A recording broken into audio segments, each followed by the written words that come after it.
Immagina di essere fluttuante nel nulla. Non c'è aria, non c'è suono. La pressione è zero. Se togliessi il casco della tua tuta spaziale adesso, l'aria nei tuoi polmoni si espanderebbe violentemente fino a romperli. La saliva sulla tua lingua inizierebbe a bollire a temperatura ambiente. In meno di 15 secondi perderesti conoscenza. In 2 minuti saresti morto. Lo spazio non è fatto per la vita. È un assassino silenzioso ed efficiente. Eppure, in questo inferno gelido, c'è qualcuno che si sente a casa. Non è un alieno con una corazza di titanio. Non è un robo di una civiltà avanzata. È un animale terrestre. Ha 8 zampe, una bocca aventosa e assomiglia a un orsacchiotto gommoso. Benvenuti nel mondo del tardigrado, o come lo chiamano gli scienziati, l'orso d'acqua. È grande quanto un granello di sabbia, eppure possiede una resistenza che fa sembrare noi umani fragili come bolle di sapone. Potresti averne uno addosso in questo momento, o forse nel tuo giardino. Vivono nel muschio, sulle tegole del tetto, nelle profondità oceaniche dove la pressione schiaccerebbe un sottomarino nucleare, sulle cime dell'Himalaya dove l'aria è rarefatta. Sono sulla Terra da 600 milioni di anni. Hanno visto nascere i dinosauri e li hanno visti morire. Hanno visto i continenti separarsi. Loro sono rimasti. Per capire quanto sono assurdi, facciamo un confronto. Un essere umano muore se la temperatura interna sale sopra i 42 gradi o scende sotto i 25. Un range ridicolo. Meno di 20 gradi di tolleranza. Il tardigrado può essere bollito a 150 gradi centigradi, più caldo del forno dove cuoci la pizza, e può essere congelato a meno 272 gradi, un grado sopra lo zero assoluto, la temperatura dove gli atomi stessi smettono di muoversi. Ma la temperatura è solo l'inizio. Parliamo di pressione. Immagina di prendere la torre Eiffel. Ora capovolgila e appoggia tutta la punta sul tuo petto. Questo è il tipo di pressione che esiste nella fossa delle Marianne. Il tardigrado ci nuota dentro come se fosse una piscina per bambini. Può resistere a 6.000 atmosfere di pressione. 6 volte la pressione della fossa delle Marianne. La biologia, per come la conosciamo, non dovrebbe permettere questo. Le proteine si denaturano col calore, come il bianco dell'uovo che diventa solido. L'acqua nelle cellule si espande col freddo e rompe le membrane come bottiglie nel freezer. Quindi, come fa? Come fa un sacchetto di carne microscopico a battere le leggi della fisica? La risposta non è nella forza, è nella trasformazione. La vita è acqua.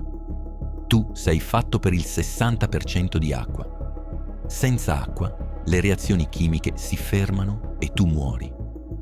Il tardigrado ha trovato una scappatoia.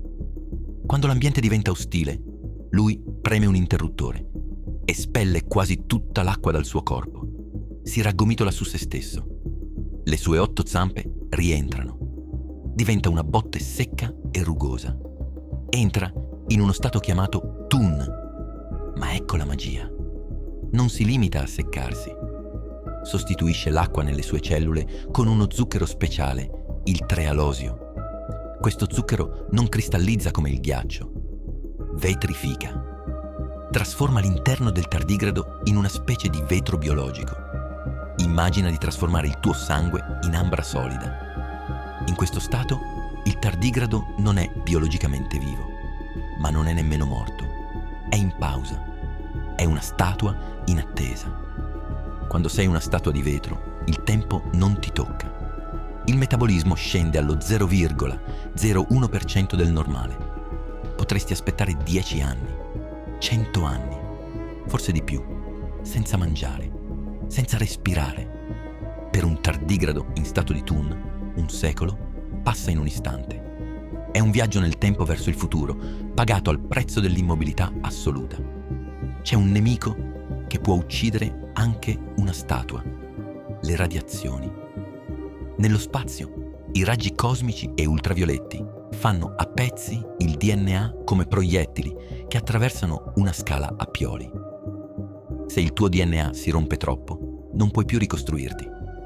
Anche qui, il tardigrado ha un'arma segreta, una proteina che nessun altro animale possiede. Si chiama D-Sup, Damage Suppressor. La proteina D-Sup abbraccia fisicamente il DNA, lo avvolge come una coperta protettiva. Quando arrivano le radiazioni, è la coperta a prendere il colpo, non il codice genetico. E se qualche pezzo si rompe comunque, il tardigrado è un maestro del puzzle. Appena si risveglia, ripara il suo DNA con una velocità furiosa, rimettendo insieme i frammenti prima che la cellula se ne accorga. Basta una goccia d'acqua, una sola goccia dopo decenni di polvere. L'acqua tocca la statua, lo zucchero si scioglie, le membrane si distendono, il cuore microscopico ricomincia a battere. In pochi minuti, l'animale che era morto per il mondo ricomincia a camminare e a cercare cibo, come se si fosse appena svegliato da un pisolino pomeridiano. È la resurrezione resa scienza. Nel 2007 abbiamo fatto la prova definitiva, la missione Photon M3. Abbiamo preso dei tardigradi, li abbiamo messi fuori da un satellite e li abbiamo lanciati in orbita, nudi, senza protezione, esposti al vuoto e alle radiazioni solari dirette per 10 giorni. Quando sono tornati sulla Terra, gli scienziati li hanno reidratati. La maggior parte di loro si è svegliata e ha fatto uova. E quelle uova si sono schiuse. Hanno fatto figli sani dopo essere stati all'inferno. Ma la storia diventa ancora più strana. Aprile 2019. La sonda israeliana Bereshit tenta di atterrare sulla Luna. Qualcosa va storto. I motori si spengono. La sonda si schianta sulla superficie lunare a migliaia di chilometri orari.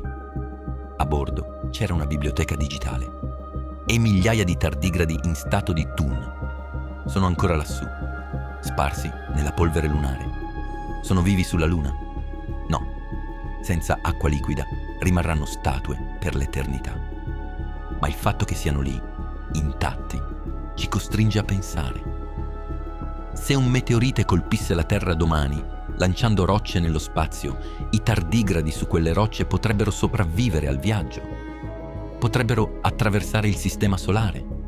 Potrebbero atterrare su Marte tra 1 milione di anni e svegliarsi. Questa è l'ipotesi della panspermia. L'idea che la vita non nasca sui pianeti, ma viaggi tra di essi. Il tardigrado è la prova vivente che questo viaggio è teoricamente possibile. Forse non siamo nati qui. Forse la vita sulla Terra è arrivata a bordo di un asteroide, portata da antenati microscopici resistenti quanto i tardigradi. Forse siamo tutti alieni. Noi umani ci crediamo i padroni del pianeta.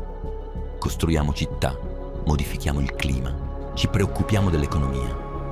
Ma siamo fragili. Un cambiamento di pochi gradi, un virus, un meteorite e la nostra storia finisce. Il tardigrado non si preoccupa di queste cose. Lui sopravviverà a noi. Sopravviverà al riscaldamento globale. Sopravviverà alla guerra nucleare. Gli astrofisici hanno calcolato che i tardigradi saranno le ultime forme di vita a morire sulla Terra. Quando il Sole si espanderà tra 5 miliardi di anni, facendo bollire gli oceani, loro saranno lì, a resistere fino all'ultimo secondo possibile. Sono i testimoni finali, i custodi della vita, fino alla fine dei tempi. Cosa possiamo imparare da un orso d'acqua di mezzo millimetro? Che la vita è ostinata, che adattarsi è meglio che essere forti, che a volte, per sopravvivere a una crisi, devi fermarti, devi chiuderti in te stesso, proteggere ciò che è essenziale e aspettare che la tempesta passi. Perché la tempesta passa sempre e l'acqua torna sempre. Il tardigrado ci insegna che non serve essere grandi per essere indistruttibili. Serve solo saper aspettare il proprio momento. Io sono Renderium e questa è la tenacia della vita nell'universo. Iscriviti per scoprire i segreti nascosti nel mondo invisibile.